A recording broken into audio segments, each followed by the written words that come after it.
오늘 함께 나눌 말씀은 누가복음 15장을 보겠습니다. 누가복음 15장 3절에서 7절 말씀. 우리가 잘 아는 비유입니다. 예수께서 그들에게 이 비유로 이르시되 너희 중에 어떤 사람이 양 100마리가 있는데 그 중에 하나를 잃으면 99마리를 들에 두고 그 잃은 것을 찾아내기까지 찾아다니지 아니하겠느냐. 또 찾아낸즉 즐거워 어깨에 메고 집에 와서 그 벗과 이웃을 불러 모으고 말하되 나와 함께 즐기자. 나의 잃은 양을 찾아내었노라 하리라. 내가 너에게 이르노니 이와 같이 죄인 한 사람이 회개하면 하늘에서 회개할 것 없는 의인 99으로 말미암아 기뻐하는 것보다 더하리라. 아멘. 누가복음 15장에는 세 개의 주옥 같은 비유가 기록되어 있습니다. 그 중에 우리 첫 번째 비유 오늘 보는 것인데, 이 비유 여러분 잘 아시죠? 이 비유가 무엇을 우리에게 얘기하고자 하는 것인가? 신앙을 우리가 할 때 그 단계가 있습니다. 처음에는 하나님이 계신가 안 계신가, 이것을 우리가 이런 질문을 갖고 하나님이 계시다는 것을 알아가게 되죠. 죄악된 인간이, 타락한 인간이 하나님이 계시다라는 것을 참 그것도 알기가 어려운 것입니다. 보이지 않는 하나님을 어떻게 우리가 인식할 수 있을까? 계시다는 걸 알 수가 있을까? 예수님 시대의 그 헬라인들은 어떤 사람들이었습니까? 굉장히 논리적인 사람들, 지식인들이었죠. 그 사람들은 하나님의 존재를 어떻게 알았습니까? 논리적인 추론을 통해서, 가령 결과가 있으면, 어떤 것이 있으면 그것에 원인이 있을 것이다. 이런 게 추론이죠. 뭔가 있으면 그것을 있게 한 원인이 되는 게 있을 것이다. 그 원인이 있으면 또 그것의 원인이 있을 것이다. 논리적인 추론을 통해서 원인의 원인이 거슬러서 쭉 올라가 보면 최초의 원인이 있을 것이다. 그것을 하나님이라고 하자. 이성을 통해서 하나님을 인식하는 것입니다. 똑똑한 지식인들도 하나님이 계시다는 것은 알 수밖에 없다라는 것입니다. 그런데 거기까지죠. 계시구나. 뭔가 이제 절대적인 존재가 있구나. 그까지 안단 말입니다. 근데 그 하나님이 어떤 하나님인가를 알 수가 없는 것입니다. 우리 그게 정말 궁금한 것인데, 인간은 하나님이 궁금하다 말입니다. 호모 릴리기우스, 인간 종교적인 동물이라 했습니다. 종교적이다. 본래적으로 종교적인 것입니다. 본래적으로 하나님을 찾는 것입니다. 근데 그 하나님은 어떤 분인가를 참 알고 싶은데 알기가 어려웠다. 정말 답답한 그런 긴 세월을 인류의 역사가 거쳐왔던 거죠.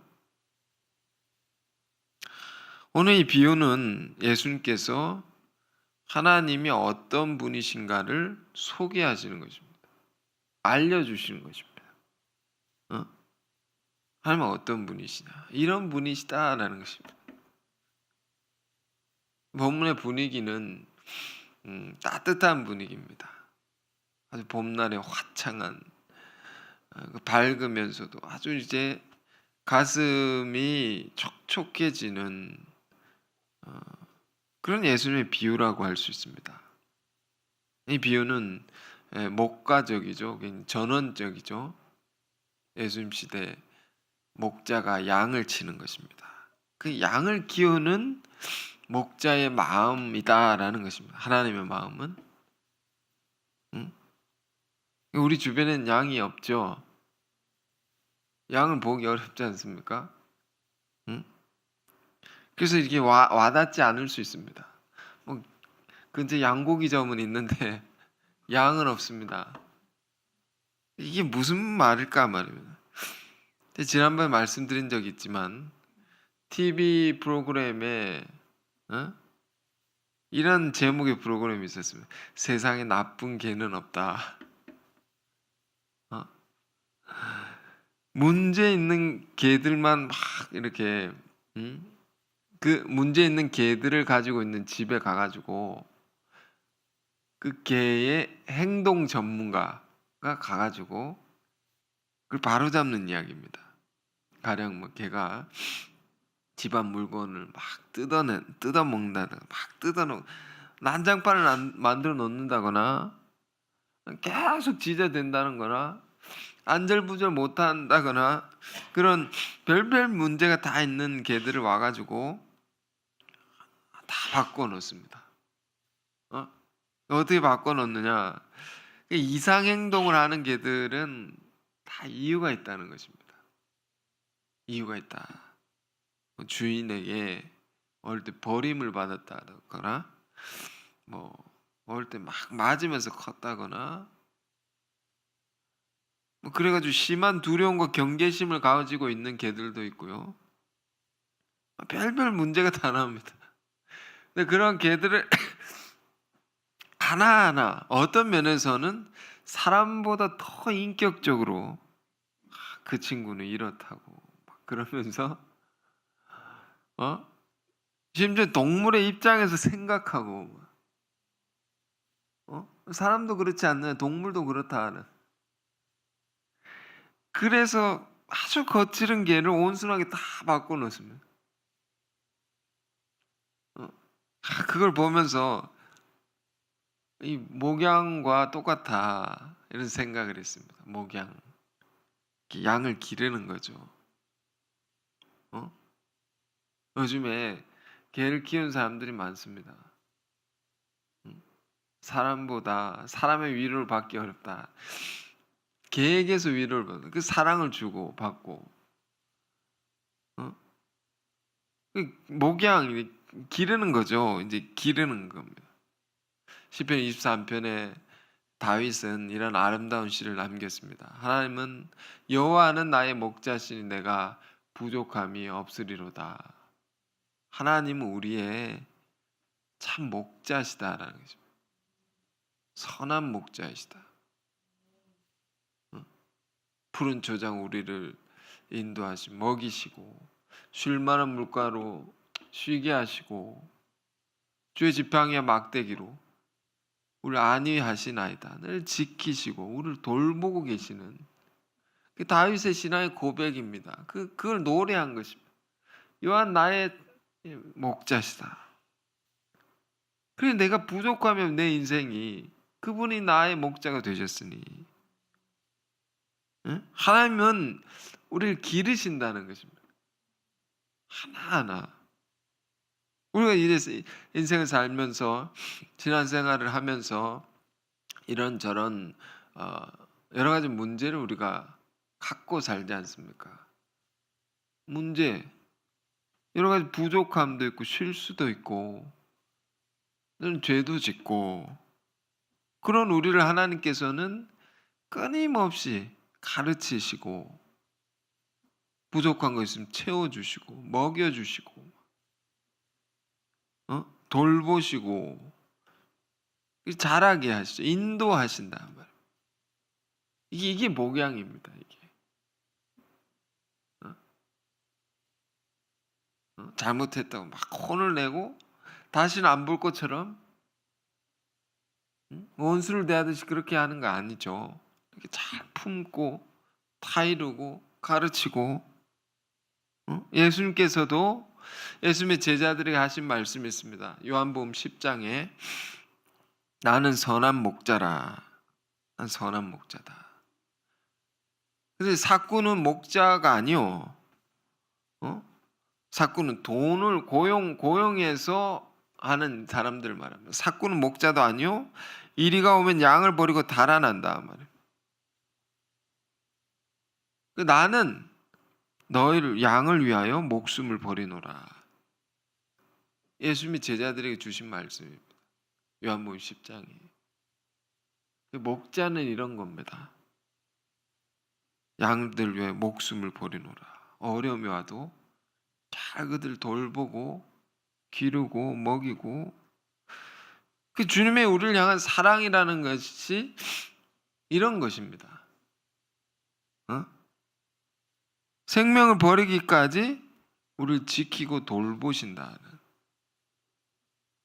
그런 사랑이 우리에게 임하고 있다는 거죠. 그래서 그걸 얘기하고 싶은 것입니다.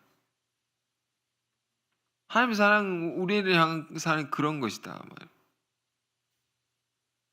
사람이 어릴 때 이런 그 가정의 그 형편이요, 어릴 때는 돌봄과 이런 챙김을 받고 하나하나 이렇게 챙겨주지 않습니까? 부모가 인도해주고. 그런 걸 잘 못 받은 사람은요, 이 비유가 와닿지 않습니다. 와닿지 않습니다. 나 이런 사람 모른다는 겁니다. 그런 적이 없다는. 가령 뭐 혼만 나고 무관심 속에 내팽개쳐져서 자란 사람은 참 어렵습니다. 이런 게. 그런 사람들 굉장히 많습니다. 사랑이란 걸 못 느낍니다. 이게. 받지 못했으니까. 그런 경험이 없으니까. 그래서 그 정서의 한 부분이 고장이 나 있는 거죠. 문제가 있는 거죠. 그러나 우리가 하나님 사랑은 그렇지 않아. 인간의 사랑과 다르게 그렇지 않다 말입니다. 하나하나 다 인도하십니다. 그 사랑을 우리가, 그렇죠, 사람에게 받지 못한 그런 사랑이 있다 할지라도 하나님의 사랑으로 다 치유가 될 수 있습니다. 하나님 사랑은 인간과 다르다 말입니다. 부족함이 없으리로다. 완전하고 충만하다. 왜 이런 말씀 드린가? 이 비유라는 것이 1절에 3절에 7절까지 얼마나 짧습니까? 1분이면 30점 읽고 끝날 수 있는.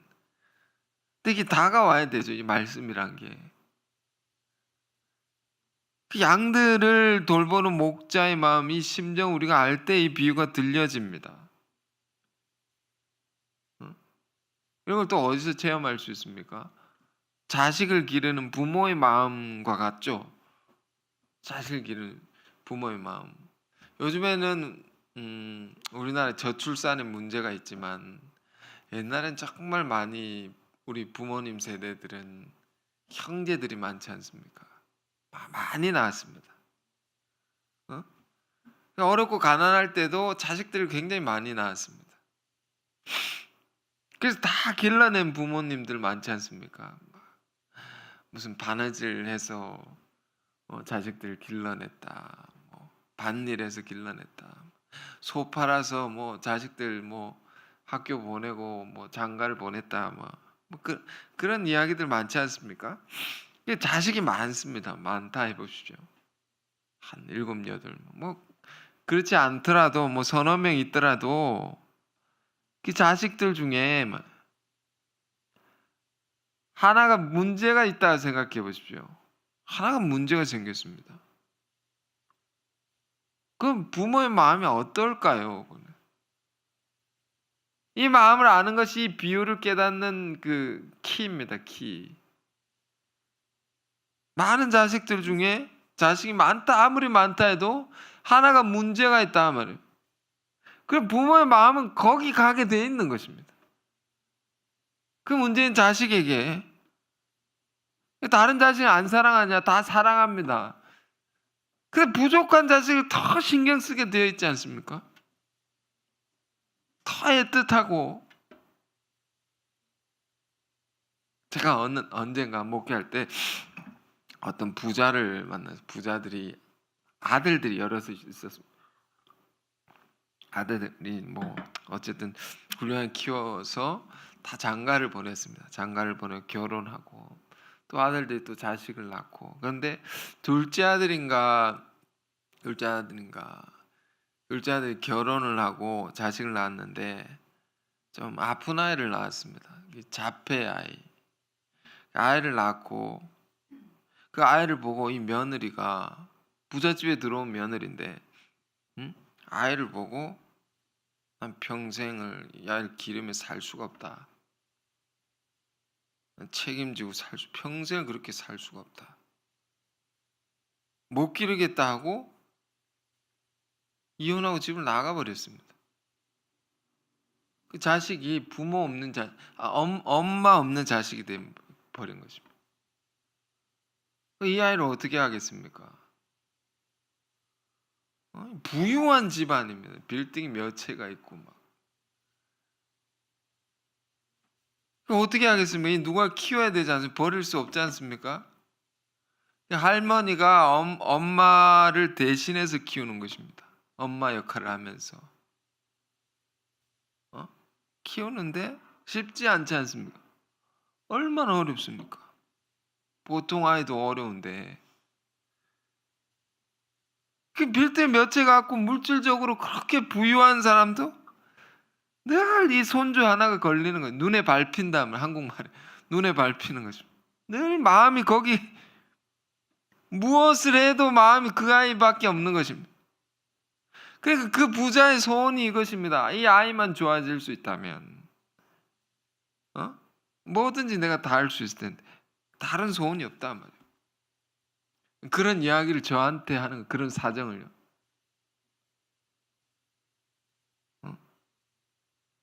지금 이 본문 보십시오. 어떤 목자가 있었습니다. 100마리 양을 가졌다 말이에요. 한 마리를 잃으면 100마리 엄청나 많죠. 한 마리를 잃어버렸다. 목자가 어떻게 하겠느냐 말이에요. 그 목자들의 상식은 그 잃어버린 양을 향해서 애틋하는 것이 있는 것입니다. 하나에 대해서 다 이렇게 간절하고 사무치는 마음이 있단 말이에요. 이 마음은 뭡니까? 사랑이라고 하는 것입니다. 이게 사랑이라고 하는 것입니다. 사랑이다 말이에요.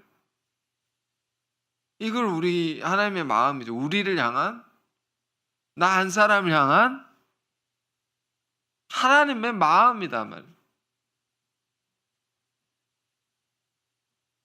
그러니까 얼마 전에 요셉 이야기를 강의를 했는데요. 요셉 이야기를 보면 요셉이 형들의 미움을 받아 팔려 나가지 않습니까? 팔려 나갔는데 형들이 거짓말을 하고 동물의 피를 묻혀가지고 요셉의 옷에 아버지한테 가져다 줍니다. 요셉이 이렇게 죽었습니다.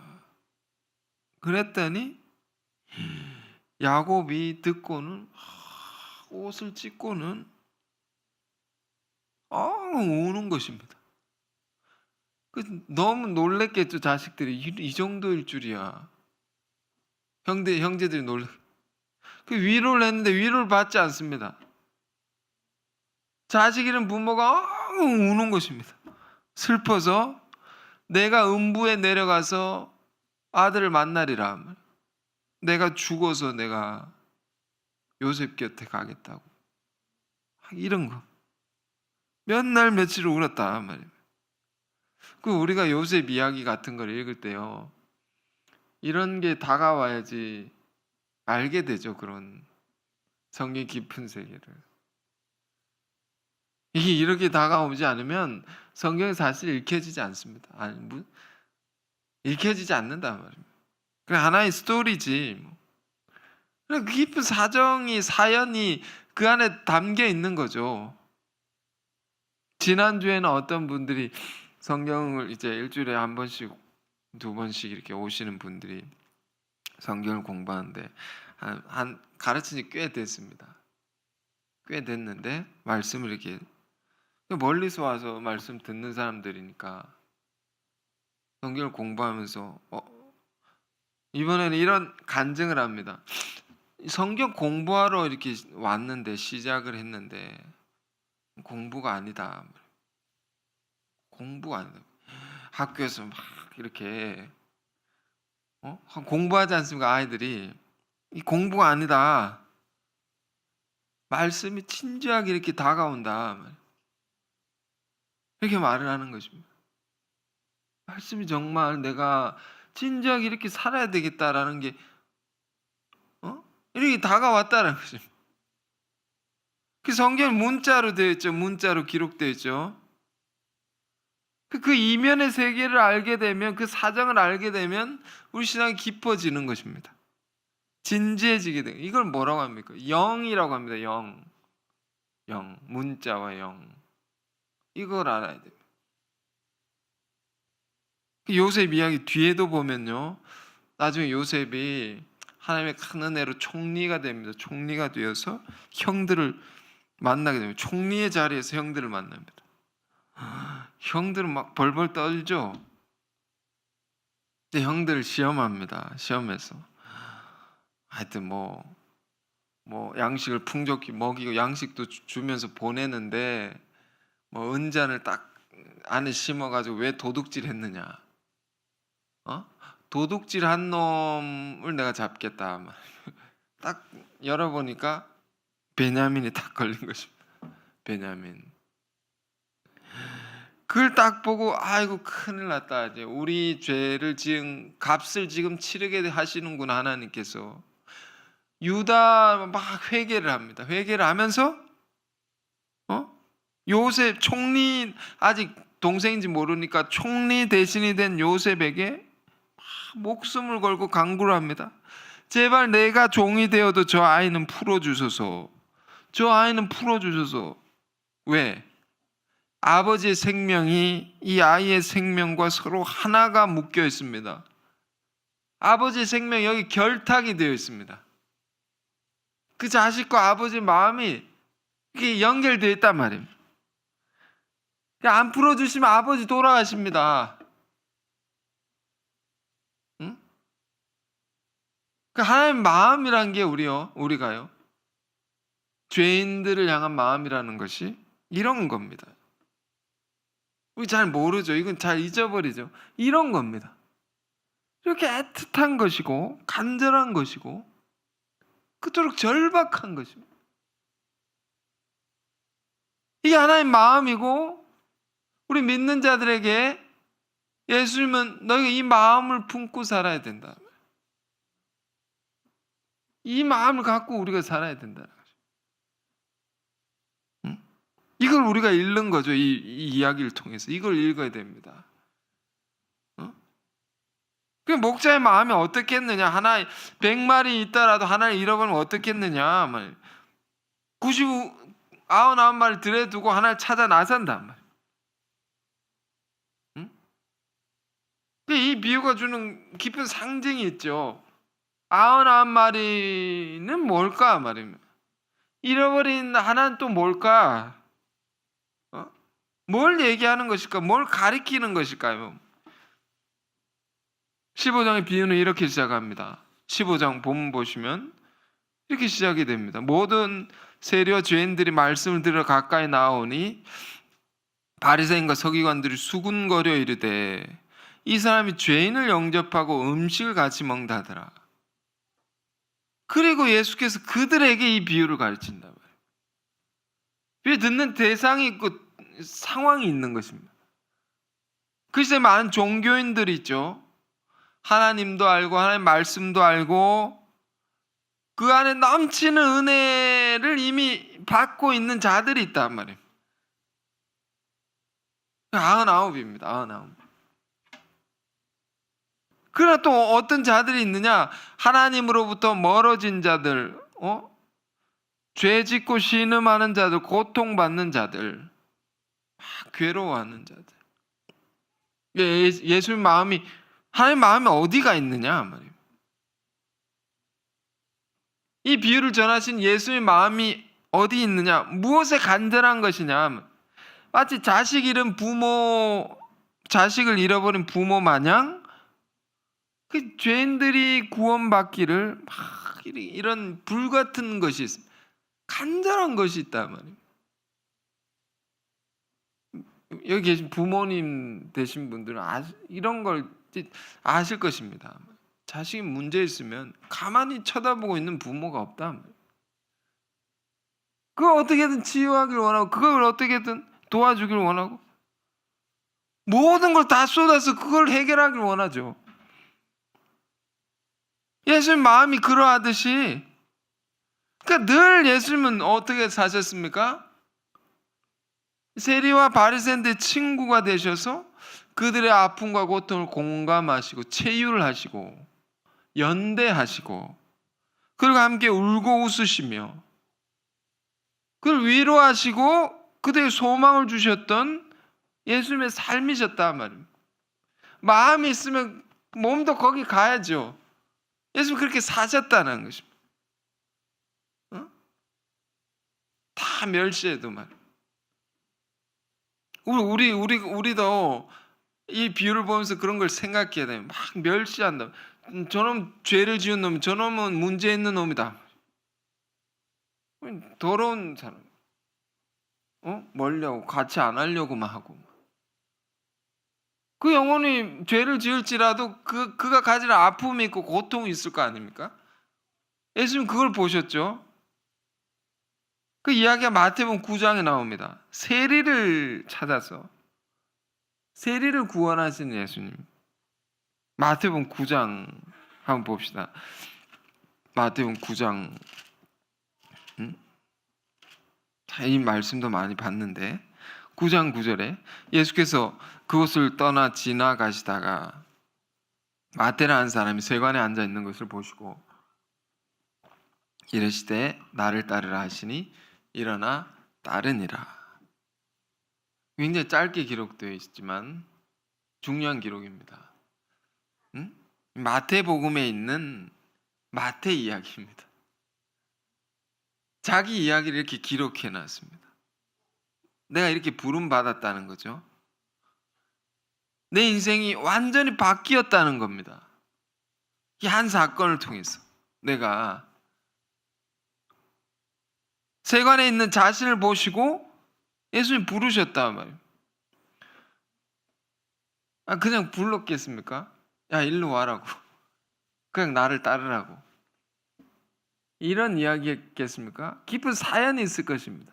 다 기록하지 못했던. 마태에 뭘 보고 부르셨을까? 그 죄인들 안에 있는 고통이 있지 않습니까? 마태가 백성들의 세금을 뜯어가지고 로마에 바치고 남는 돈을 자기 주머니에 넣는 사람들인데 그 나쁜 짓을 하는 거죠, 계속. 그 나쁜 짓을 하는 사람들 안에 있는 고통이 있다라는 걸 그걸 보신단 말이에요. 우리는 나쁜 짓만 봅니다. 그리고 그 사람을 정죄하는 것입니다, 우리는. 그 미움받는 자 안에 괴로움, 그걸 보시고 다가가셔서 부르십니다. 그리고 제자를 삼으십니다. 놀라운 사랑으로 내가 바뀌었다. 이 이야기를 볼 때 내가 잃어버린 양이었다라는 것입니다.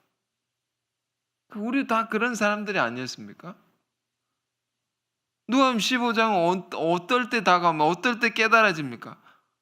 주님 나를 이렇게 찾으셨구나라는 것이 내 안에 깨달음이 올 때 이 비유가 보이기 시작합니다.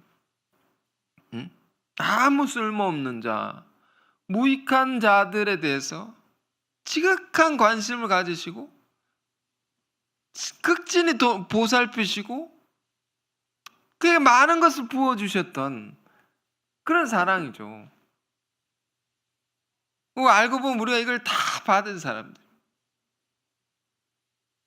우리가 오늘 이 비유를 보면서 그걸 생각하길 원합니다. 그 사랑 우리가 다시금 묵상하길 원합니다.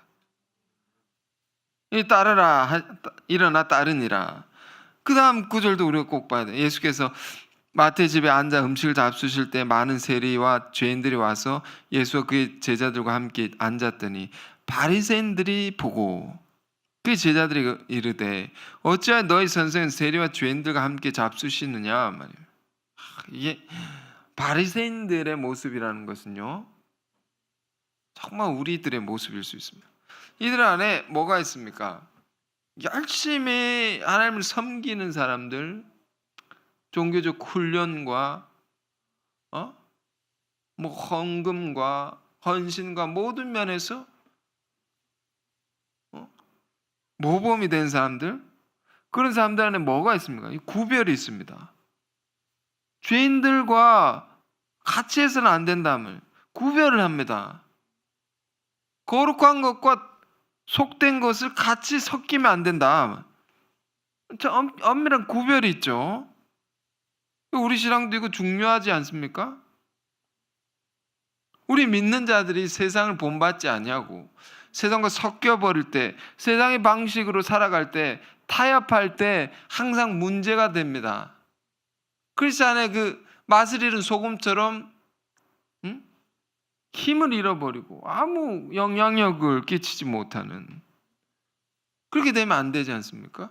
그러니까 엄격하게 구별하는 게 있습니다. 그러나 그들 안에 잃어버린 것이 있다 말이에요. 가장 중요한 신앙의 근본을 잃어버린 것입니다.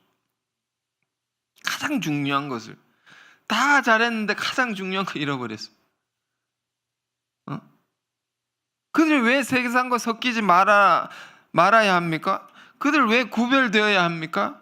구별해서 도대체 뭘 하겠다는 것이냐? 구별해서 세상을 변화시키고 세상을 구하기 위해서 구별한 것이다. 선민이라고 합니다. 이스라엘 백성들은. 하나님께서 왜 이스라엘 백성을 선택하시고 세상으로부터 구별하면 왜 선민입니까? 그들을 통해서 만민을 구원하려고. 그러니까 믿는 자들이 세상을 본받지 말고 거룩해야 하지만 세상을 향한 사랑과 죄인을 향한 그 마음을, 구원코자 하는 마음을 잃어버리면 안 된다는 거죠. 이거 잃어버리면 안 된다는 거예요. 우리가 지난주에는 요한계시록 2장도 말씀을 다시 보게 됐는데요. 요한계시록 2장에 보면 에베소 교회에 주시는 주님의 말씀이 나옵니다. 에베소 교회. 주님이 굉장히 칭찬하십니다. 칭찬받을 만한 교회였습니다. 내가 인내하고 네가 많이 고생한 걸 내가 아노라. 주님께서 다 아신다는 것입니다. 내가 부지런했던 것과 악한 자를 물리치고 거짓된 것을 드러내고 한 것들 내가 다 아노라. 내 수고를 아노라. 그 정말 잘한 것이다. 훌륭했다라는 것입니다. 그런데 너를 책망할 것이 한 가지 있는데 딱 한 가지 있다. 너의 처음 사랑을 잃어버렸느니라. 사랑을 잃어버렸단 말이야. 응? 너의 가장 중요한 것을 네가 잃어버렸다. 그러니까 이 예수님 말씀 2장을 보면요, 이런 말입니다. 너희가 다 잘했는데 제일 중요한 걸 하나를 잃어버려서 결국엔 다 잃어버리게 생겼다. 그 빨리 회복하지 않으면 안 된다라는 것입니다. 촛대를 옮긴다고 다 잃어버린 것입니다. 하나 때문에 처음 사랑을 잃어버렸다. 마음에 우리 안에도 이런 걸 잘 봐야 됩니다. 우리 신앙이 지킬 걸 잘 지키고 섬길 것도 잘 하고, 그런데 사랑을 잃어버렸습니다. 형제에 대한 사랑과 영혼에 대한 사랑과 메말라져 버린 모습이 우리 안에 있지 않느냐 말이에요. 이게 제일 중요한 것입니다, 여러분. 정말 이게 유대인들이 왜 실족하게 됩니까? 유대인들이 이걸 잃어버렸습니다.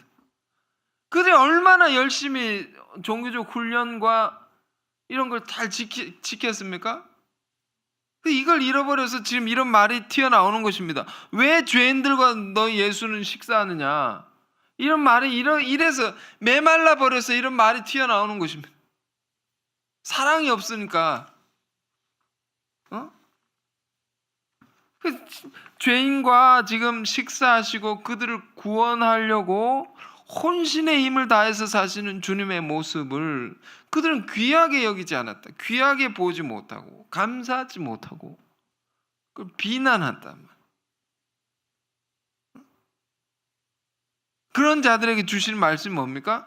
9장 12절 13절 예수께서 들으시고 이르시되 건강한 자에게 의사가 쓸데없고 병든 자에게라 쓸데있느니라. 너희는 가서 내가 긍휼을 원하고 제사를 원하지 아니하노라 하신 뜻이 무엇인지 배우라. 나는 의인을 부르러 온 것이 아니요 죄인을 부르러 왔노라. 하나님이 뭘 원하시냐 말이에요. 긍휼을 원하십니다. 긍휼. 인애. 호세아서 6장 6절 말씀이죠.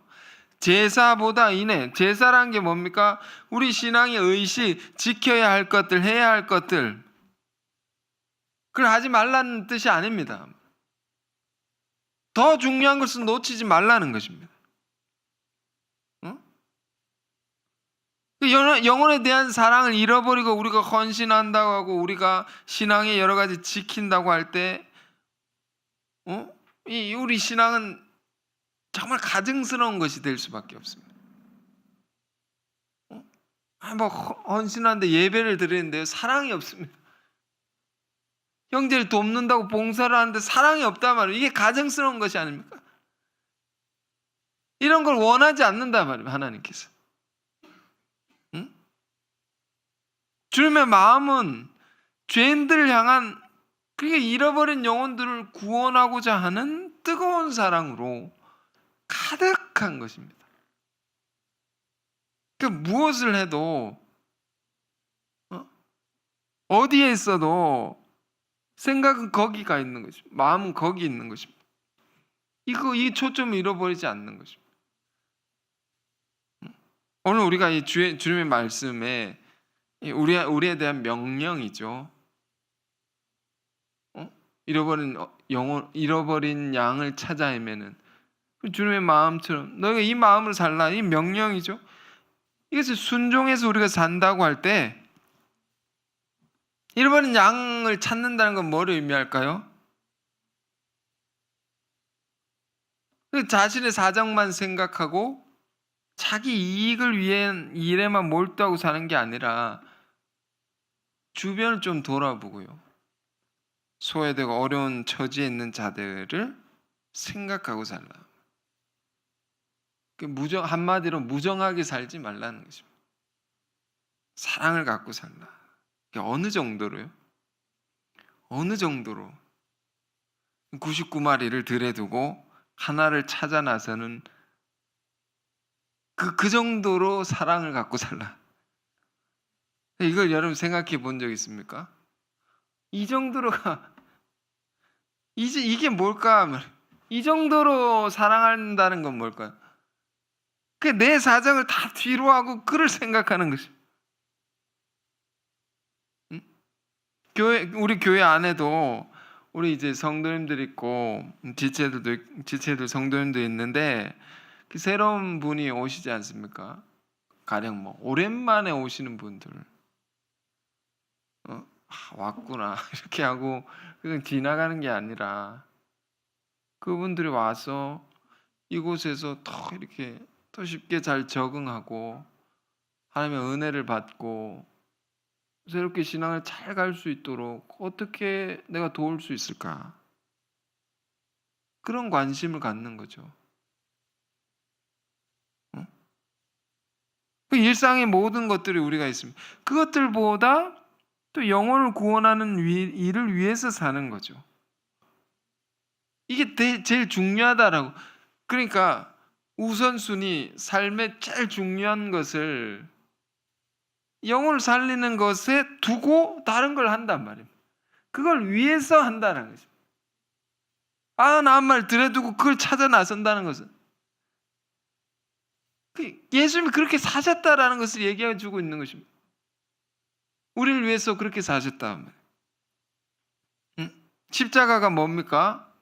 십자가는 예수님의 자신의 이익이 되는 모든 것들을 뒤로 하고 하나님의 뜻을 위해서, 한 영혼을 구원하기 위해서 모든 걸 바쳐서 그리 사셨던 그런 삶을 얘기하는 거죠. 그 희생을 얘기하는 거다. 여러분, 예수님의 말씀을 우리가 잘 알고 듣고 보면 그 사랑의 말씀인데, 가장 큰 사랑은 뭐냐 말이에요. 그 영혼을 구원하는 것입니다. 우리가 먹을 것을 주고 입을 것을 주고 뭐 물질적으로 도와주고 이것도 해야 되죠. 이거 없이 이거 중요하지 않은 것은 아닙니다. 야고보서에 너희가 믿음이 있노라 하고 먹을 것을 주지도 않고 마실 것도 주지 않으면 그게 무슨 믿음이냐 말이에요. 그런 것도 잘 해야 됩니다. 그러나 제일 중요한 것은 영혼을 구원하는 것입니다. 영원한 죽음으로 갈 자를 생명으로 인도하는 것입니다. 이게 제일 중요한 것이죠. 오늘 이 말씀을 보고 우리의 삶을 좀 새롭게 갱신되기를 원합니다. 우리가 제일 중요한 것, 전도를 향한 그런 마음들 새롭게 가지시길 원하고, 어제는 오랜만에 군대 갔던 우리 한 형제가 휴가를 나왔습니다. 휴가를 나와서 오랜만에 왔는데 많은 지체들이 기도하고 여러 교사들이 많이 가르친 사람인데 군대 가서 연락이 없었습니다. 한동안 죽었는지 살았는지. 그래서 늘 생각나고 걱정되고 했는데 갑자기 연락도 없이 군복 입고 딱 나타난 것입니다. 연락이 없었습니다. 중간에 휴가도 있었을 텐데. 어쨌든 이놈 자식 혼을 낼 수는 없으니까 굉장히 반가웠습니다. 같이 반가워서 기분이, 이 말씀이 다가오는 것입니다. 잃어버린 양을 찾는 기쁨. 이 기쁨, 이 기쁨이 있단 말입니다. 마치 잃었던 것 같습니다. 잃어버린 양을 찾았을 때 기쁨이 있다 하면 어느 정도냐? 그게 문제 없는 사람이 주는 기쁨보다 더 크다는 것입니다. 잃어버렸다, 막 문제를 저지르고 그런 사람이 바뀌어졌을 때 주는 기쁨은 훨씬 크다라는 것입니다. 그런 얘기를 하는 거죠. 왜 그럴까? 왜 기쁨이 있을까요? 그걸 사랑하기 때문입니다. 사랑하면 기쁨이 있습니다. 하나님은요, 우리만 사랑하는 게 아닙니다. 우리 그걸 생각해야 됩니다. 하나님은 하나님 모르는 사람도 사랑하고 계십니다. 하나님 대적하는 자들도 사랑하고 계시다 말이에요. 그런 영혼 하나하나가 회개할 때, 하나님께 돌아올 때 엄청나게 기쁨이 된다. 하나님의 기쁨. 우리가 하나님께 드릴 게 뭐가 있겠습니까? 돈을 드리면 얼만큼 드리겠습니까? 사람을 구원해야 되죠. 제일 중요한 것입니다. 제일 큰 일입니다.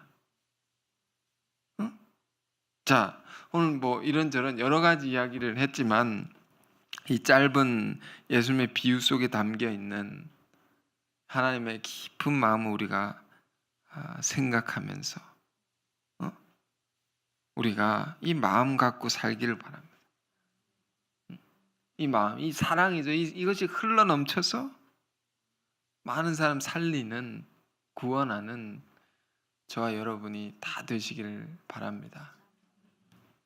기도하겠습니다. 은혜로우신 주님, 주옥 같은 비유, 천금보다 귀한 말씀 우리가 다시 보았습니다. 우리 안에 하나님의 마음을, 그리스도 예수의 마음을 놓치고 살고 있지는 않았습니까? 모든 것을 행하고도 가장 중요한 이 사랑의 마음을 잃어버리고 살지는 않았습니까? 99마리를 들에 두고 잃어버린 한 마리 양을 찾아 나서는 목자의 마음처럼 우리가 이 마음 품고 살게 하여 주옵소서. 주님께서 그리 사셨습니다. 우리를 구원하기 위해서 모든 걸 뒤로 하시고 우리를 살리기 위해서 헌신하시고 희생하셨던 주님의 그 십자가를 우리가 더욱 바라보게 하옵소서.